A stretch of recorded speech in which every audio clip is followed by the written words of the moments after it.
atong isgutan karon maghisguta may tungod sa salvation, our salvation in Christ. Ay daghang kay naglibog ani. Di man ni nato dapat supak-supakon. Gusto din mo mga impyerno mo, ano inyo supak-supakon man eh. Angay pagani ninyong sabto ni dayon dawaton, di kay supak-supakon. Ganahan mo maimpyerno? Init ba kay dito?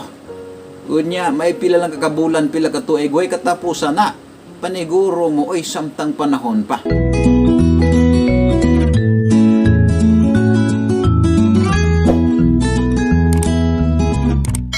Hello, good day no sab sa mga viewers niya nasad ta karon sa ato nga mga pagkat-on. Okay, welcome sa ato karon nga pagkat-on once again. Ang atong isgutan karon maghisguta may tungod sa salvation, our salvation in Christ. Ay daghang kay naglibog ani. Di man ni nato dapat supak-supakon. Gusto din mo mga impyerno mo, ano inyo supak-supakon man eh. Angay pagani ninyong sabto ni dayon dawaton, di kay supak-supakon. Ganahan mo maimpyerno? Init ba kay dito? Unya may pila lang kakabulan, pila ka tuig, way katapusan na. Paniguro mo oy samtang panahon pa. Okay? Kini ako kinasing-kasing nga pag kuan ninyo, pag tabang ninyo. Okay nga to karon nga text ni ata sa Hebrews chapter 5 verse 8 and 9. The Bible says, though he were a son, refers Christ, yet learned he obedience by the things which he suffered. And being made perfect, he became the author of eternal salvation unto all them that obey him. So naghisgot dirig eternal salvation. O si Jesus naging author, ibig sabihin human na. Author na siya, he became, that is past tense, he became the author of eternal salvation unto all them that obey him. So our salvation in Christ is the topic we have. Three things to consider our salvation in Christ. Number one, it's our personal relationship with God. As far as salvation is concerned, dili ni religion, dili po ni good works, dili po ni pagkamain tao. Kay kun ang maluwas ang main tao ra, way kaluwasan ta. Kay wa may main tao ba? Naisulat na, for all have sinned and come short of the glory of God. For there is none righteous, no not one. Way maluwas kun kabuutan mo ibasihan. But Jesus said, wa ko mo anhi alang sa mga matarong, mianhi ko alang sa mga makasasala aron sila maghinulsot. So once again, our salvation in Christ, three things to consider. Number one, it is our personal relationship with God. Si Jesus Christ, wala mo alagad, wala siya muhimo sa mga butang nga kabubuton sa God the Father aron mahimong anak, kundi anak na siyang sa Dios daan. In verse 8, siya ang context diri siya ang gisgutan diri sa verse 8 sa Hebrews chapter 5 verse 8, though he were a son, bisan tuod siya anak, nakakaton siya sa pagkamasinugtanon, yet learned he obedience by the things which he suffered. Kadtong iyang pag-antos ba dito sa cross, obedience to, pagkamasinugtanon to niya ngadto sa kabubuton sa Dios nga kinahanglan bayran ang atong mga kasalanan. Tubson ba kaya nga gitawag siya manunubos, kay iyang gibayran siya mitubos atong mga sala, siya miantos. Unya magantos-antos pa ta. Gift ni, libre ni mga higala.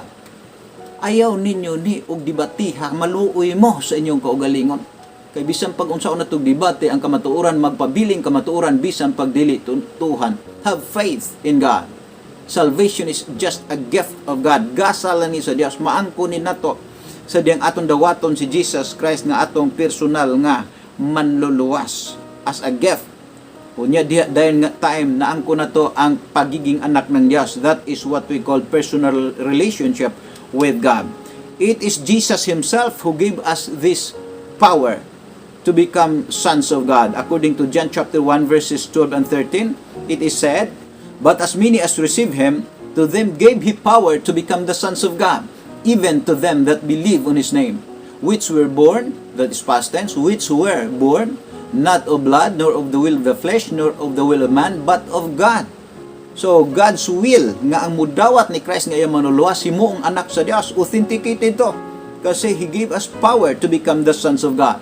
In Galatians chapter 3 verse 26, it is said, for ye are all the children of God by faith in Jesus Christ. By faith in Christ, we are adopted legally into God's family. In Him, in Christ, we are justified. makasasala ta tanan, for all have sinned, but in Christ we are justified. According to Romans chapter 5 verse 1, anong sabi ng Bible? For we are justified by faith in Jesus Christ. Being justified by faith, we have peace with God through our Lord Jesus Christ. Another verse in 2 Corinthians chapter 5 verse 17. Therefore, if any man be in Christ, he is a new creature. All things are passed away. Behold, all things are become new. Okay? Diha kan Jesus Christ, naging new creature tayo. Diha kay Jesus Christ. If any man be in Christ, he is a new creature. All things are passed away. Behold, all things are become new. In verse 18, and all things are of God, who hath reconciled Jesus Christ, and hath given to us the ministry of reconciliation. Anong sabi? Who hath reconciled us to himself by Jesus Christ. So in Jesus Christ, we are reconciled. Ang hath din he, because I am using King James Bible. Kaya maulan niya ang Bible nga akong nahibawaan nga walay religious bias. Tanang Bible may religious bias na. Pero kini wala. Munang ari ko dire. Kaya mauning gigamit sa dakong revival sa Amerika noong araw. Okay, who hath, that hang hath din he is present perfect tense. So presently, as long as you have Christ, we are reconciled already to God by faith in Jesus Christ. Okay, once again, our salvation in Christ, three things to consider. Number one, it is our personal relationship with God. Number two, it's God's power that works so we can obey. Gahom sa Diyos ang dahilan. Kapangyarihan ng Diyos ang dahilan ngano makasunod ta sa Ginoo, maka-obey ta. In other words, ang unsaved people dili gyud na maka-obey. Bisan pag gusto nang mo-obey, dili na maka-obey kay wala man ay Holy Spirit. Pero ang tawo nga nakadawat ni Jesus Christ nga iyang manluluwas, gisilyuhan ta sa Holy Spirit, ug ang maong gahom sa Dios sulod na to moy hinungdan ngano maka-obey ta sa Dios. Tingnan natin sa atong text sa Hebrews chapter 5 verse 9 or verse 8. Though he were a son, yet learned he obedience by the things which he suffered. Si Jesus Christ wala mo obey aron mahimong anak sa Dios. May obey siya bilang anak ng Dios na siya. Mausad ni kita in verse 9, and being made perfect, ug maingon nga si Christ naging perfect, he became, that is past tense, he became the author of eternal salvation unto all them that obey him. Ang kaluwasan nabuhat na ni Jesus Christ, naan na ang kaluwasan, dili kay ayha pa ihatag ugma, inig kamatay na, inig judgment day na, wrong, karon ang adlaw sa kaluwasan. 2 Corinthians chapter 6 verse 2, karon ang adlaw sa kaluwasan, dili ugma, karon. Mo nagingon sa Bible mga higala, Jesus Christ became the author of eternal salvation unto all them that obey him. Ibig sabihin, kana nag-obey karon nga mga anak na sa Dios, kaya nga mi-obey kay anak na sa Dios, ingon ang Bible, doon na sila eternal salvation. Dili mo obey aron makabatog eternal salvation? No. Apan naay eternal salvation kaya nga nag-obey. Si Jesus wala mo obey aron mahimong anak sa Dios, mi-obey siya bilang anak ng Dios. Mausad ni kita, like father, like son. Kung talagang ligtas ka, anak ng Diyos, naisulat, be holy because your God is holy. Dili ka muube o may mong anak, muube tungod kay anak na sa Diyos. Okay? Hinaot nga nakita nato mga kaigalaan. During the time, during our salvation, we become sons of God. At the time also, we are called to obey God, to live holy according to God's will, according to His biblical instruction, because the Bible is God's instruction for us how to live by. Okay? So sa 2 Timothy chapter 1 verse 9, it is said, who hath saved us after salvation and called us with a holy calling, not according to our works, but according to His own purpose and grace, which was given us in Christ Jesus before the world began. Before the world began, wa pa buhat ang kalibutan, gimbutan na sa Dios, ang tao luwason niya, pinaagi siya iyang grasya. Not by our good works, but by God's grace as a gift of God. Ato lang gidawat ni kay gibuhat naman ang kaluwasan, di man ibuhat tunon, gibuhat naman ni Jesus dito sa cross. Ang ato lang ani mao nga dawaton si Jesus nga atong manuluwas ug diha-diha nga time ang eternal life, ang eternal salvation atong naangkon pinaagi kan Jesus Christ. Usa kini ka kinabuhi nga naka-reserve dito sa langit, magamit ni after this life kung kining kinabuhi ako haon na sa Ginoo, because this world is not our home, we are just passing through. Okay, another verse in Philippians chapter 2, 12 and 13, the Bible says, "Wherefore, my beloved, as ye have always obeyed, not as in my presence only, but now much more in my absence, work out your own salvation with fear and trembling." Wala ta suguo ani nga verse nga ipabuhat ang atong kaugalingong kaluwasan. Ang ibig sabihin din ay work out your own salvation, ipakita sa buhat ang inyong kaugalingong kaluwasan. Ibig sabihin, i-prove nga naluwas mo, i-prove nga may Jesus na mo, ipakita sa buhat. Nga naman, kay ang pagtuo nga walay buhat patay. Daghang tao nagingon mituo ko, pero ang imong buhat tanawa, kung nasukwahi ganina, ibig sabihin di ka tinuod magtutuo. Ha? Nga naman, makita ng tinuod pagtuo, pinaagi sa pagpakita sa imong maayong buhat nga dunay Ginoo nga bag-o na sa imong kinabuhi. Di ka magbag-o aron maluwas, kung dili magkinabuhi kang bag-o, kung tinuod kang gibag-o, kay ikaw giluwas na sa Ginoo. Work out your own salvation, ibig sabihin, ipakita sa buhat ang inyong kaugalingong kaluwasan. Why? In verse 13, "For it is God which worketh in you, both to will and to do of His good pleasure." Ang Diyos mismo, sulod na to, ang balang espiritu mo ay mutabang na to sa pagbuhat, sa pag-obey, sa kabubuton sa Diyos. Hinaot nga doon natin nakuha na. 2 Timothy chapter 1 verse 7, it is said, "For God hath not given us the spirit of fear, but of power, and of love, and of a sound mind." Ang Holy Spirit nga gisilyo diri na to, power of God at the same time, aron makabuhat ta sa kabubuton sa Dios. So once again, our salvation in Christ is the topic we have. 3 things to consider. Number 1, it's our personal relationship with God. Number 2, it's God's power that works so we can obey. And then lastly, it's our eternal position with God. Ang pagiging anak ng Diyos natin ay walang katapusan to. This is our eternal position with God. In John 3:16, anong sabi? "For God, that is the greatest lover, so love, that is the greatest degree, the world, that is the greatest company, that He gave, that is the greatest act, His only begotten Son, that is the greatest gift, that whosoever, that is the greatest opportunity, believeth, that is the greatest simplicity, in Him, that is the greatest attraction, should not perish, that is the greatest promise, but have, that is the greatest certainty, everlasting life or salvation, that is the greatest position." Nganong greatest position? Dili mawala ang kaluwasan. Dili. Unsay gisulti sa atong text, Hebrews chapter 5 verse 9, "And being made perfect, He became the author of eternal salvation unto all them that obey Him." Kadtong tinuod nga anak na sa Dios, sama kan Jesus, mi obey, dili ar mahimong anak kun dili tungod kay anak na. Ganon din sa atin. Kung tinuod kami dawat ni Jesus Christ, you are adopted into God's family according to the Bible.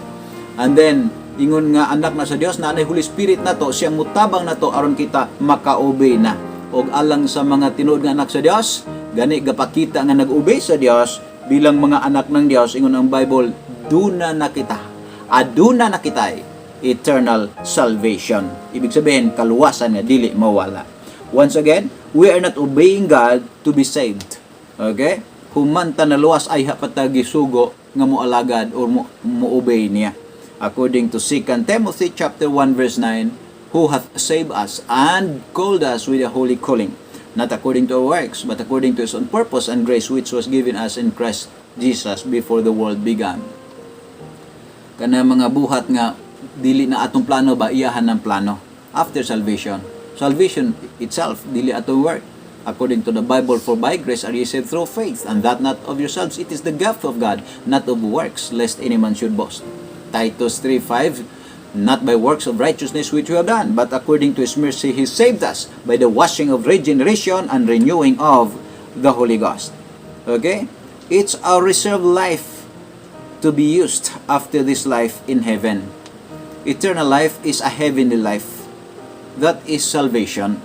ato na nang naangkon, usa ka na ka-reserbang kinabuhi didto sa langit nga magamit after this life kung kuhaon na ta sa Ginoo, because naisulat, to be absent from this body is to be present with the Lord. 2 Corinthians chapter 5 verse 8. Okay? In Christ, we are forever sanctified. Mao ni kanindot ngano siguro gyud 100% ning atong kaluwasan sa Ginoo, because in Christ we are forever sanctified. In Hebrews chapter 10 verse 10, it is said, by the which will we are, that is present tense, by the which will we are sanctified through the offering of the body of Jesus Christ once for all. Once for all, kaisa lang hangtod sa kangturan natong katubsanan ng gibuhat ni Jesus nga nagsakripisyo siya dito sa cross. Kinabubuton to yang gihimom para lang matubos ta. Mao to'y gibasihan sa atong pagkabalaan, dili atong good works, kundi ang good works sa atong Redeemer Jesus Christ. O balikan nato basa. By the which will we are sanctified through the offering of the body of Jesus Christ once for all. Nganong sanctified naman ta once for all, di naman ni mawala. Di lang ang katubsanan di mawala, hasta po ng atong pagiging ligtas dili na mawala. Nga naman yun, we are sealed by the Holy Spirit. In verse 14, by one offering He hath perfected forever them that are sanctified. Gihingpit na tahangtod sa kanturan.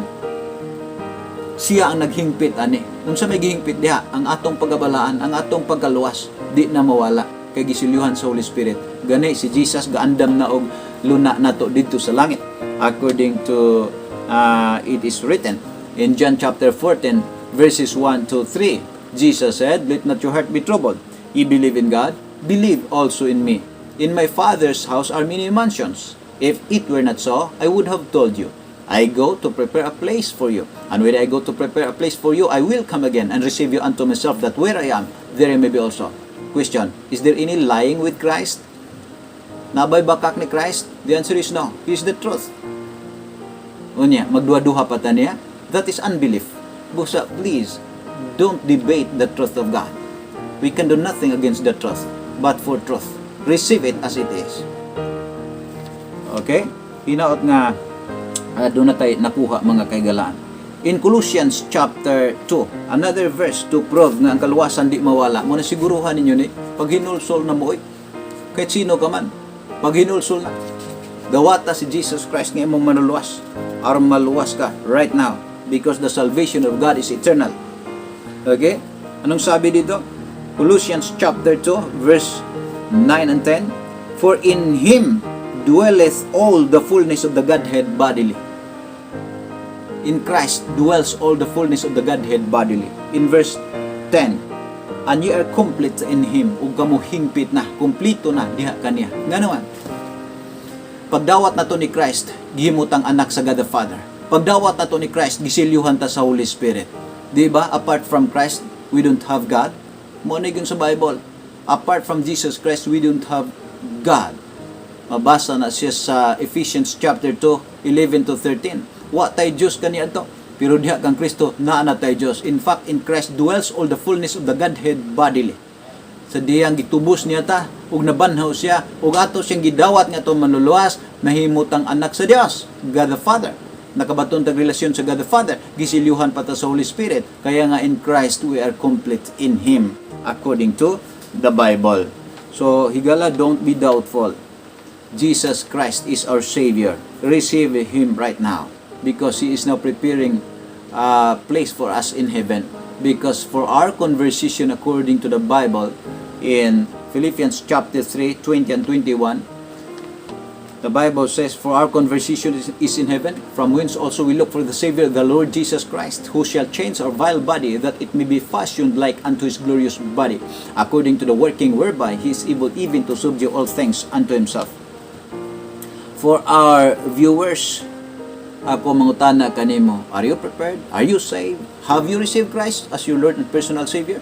Do it right now. Gusto ka maniguro? Don't wait for tomorrow. Because ang tomorrow, di ta kasiguro o hanggang kailan lang yan. Now is the day of salvation. Paniguro. 3 things you need to do it right now. First, recognize you are a sinner before God and repent pag hinulsot and receive the water si Jesus Christ nga imong manuluwas. Do it right now. And the Bible says you will become son of God. But as many as receive Christ, to them give you power to become the sons of God, even to them that believe on His name. Remember, there is no salvation apart from Jesus Christ, because He is the Savior. There is no eternal life without Christ, because He is the way, the truth, and the life. No one comes to the Father but by Jesus. Okay? Kung doon na mo yung mga comments, doon na mo yung mga pangutana, ayaw ka ta pa pangutana, do it. Makapangutana mo, welcome ka mo. Siguro ang nakasubscribe sa mo sa ato nga channel, Pastor God Sir Verano, aron nga updated mo sa sunod ato mga videos. Okay, magprita. Salamat Lord sa imong faithfulness, kaloy yung mga viewers. Ikaw Ginoo mag-take care kanila uban silang buong pamilya. Dalaygon kayo are great. To God be the glory. Great things you have done. In Jesus' name I pray. Amen. Salamat sa inyong pagtanaw and God bless you all. Bye-bye.